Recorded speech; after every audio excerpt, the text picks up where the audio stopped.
Okay, so I'm making a video on my own. The pundits are all over Pretoria. They watch the game in different places, and so I'm just gonna make this. I thought I need to get something out there after today's match, because I think all of us are very negative. I think a lot less people are watching Springbok rugby, and you can't really blame them. There's a lot of negativity out there, and I think we need to look at where it starts. I think it starts right at the top with management.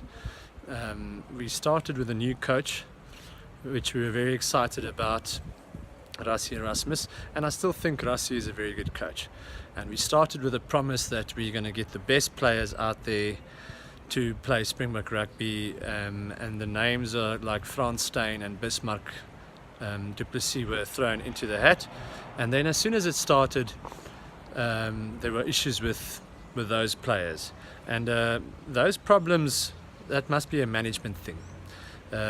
You need guys like Frans Steyn in the midfield and the experience of Bismarck to play Springbok rugby. If you look at the issues that happened today, the tries we conceded, Bongi Mbonambi's overthrow at the line-out, let's say if Bismarck was back up to marks, would that have happened?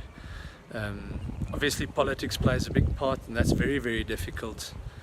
If you look at quotas, which is something that is necessary in South Africa, then is it managed correctly? We don't know. I mean, Rassie is really trying his best. I think he's also frustrated with the situation. Team selection, I think it's the first time in Springbok rugby that I really feel that we don't have good enough loose forwards. I think we normally had the best loose forwards in the world, better than the New Zealand loose forwards. At the moment, if you look at our loosies, it doesn't look good enough. Scrum half today, Faf de Klerk, was absolutely horrible. I mean, that must be one of the worst scrum half performances I've seen in a Springbok jersey ever. There were a few things that I think it was down to players' decisions. I mean, when you're on the attack and the score is 20-18 and there's no advantage, and your fly-off decides to kick the ball into the in-goal area and it rolls over the dead ball line because the kick wasn't weighted correctly, and you don't score a try from constant pressure, I think that completely breaks a team.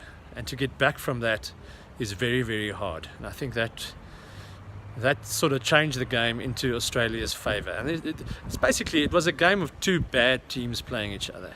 But the team who won that game in the end would be better off. They'll get confidence, etc. The Springbok team is a team extremely low on confidence, and this is not going to help.